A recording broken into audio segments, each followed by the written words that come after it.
Christmas പുതുവത്സരാഘോഷങ്ങളുടെ ഭാഗമായി കുടുംബശ്രീയുടെ നേതൃത്വത്തിൽ മലപ്പുറം വണ്ടൂരിൽ കേക്ക് ഫെസ്റ്റ് സംഘടിപ്പിച്ചു. MLA AP അനിൽകുമാർ മേള ഉദ്ഘാടനം ചെയ്തു. കേക്കുകൾ രുചിക്കുന്നതിനും വാങ്ങുന്നതിനും മേളയിൽ അവസരമുണ്ടായിരുന്നു.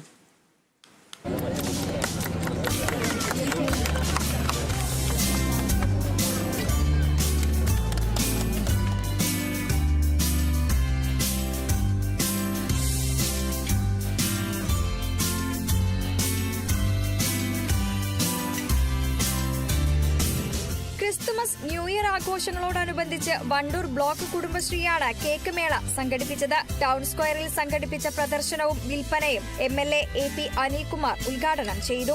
2 പേരടങ്ങുന്ന 19 ടീമുകൾ നിർമ്മിച്ച കേക്കുകളാണ് പ്രദർശനത്തിനുണ്ടായിരുന്നത്. ബർത്ത്ഡേ കേക്കുകൾ, ക്രിയേറ്റീവ് കേക്കുകൾ, ഡോണറ്റ്സ്, പ്ലം കേക്കുകൾ, ഐസ്ക്രീം കേക്കുകൾ എന്നിവയ്ക്ക് വലിയ സ്വീകാര്യതയാണ് മേളയിൽ ലഭിച്ചത്. ചോക്ലേറ്റ്, വാനില, കൈതച്ചക്ക എന്നീ ഫ്ലേവറുകളിലുള്ള കേക്കുകൾ രുചിക്കാൻ നിരവധി പേരാണ് ഇവിടേക്ക് എത്തിയത്.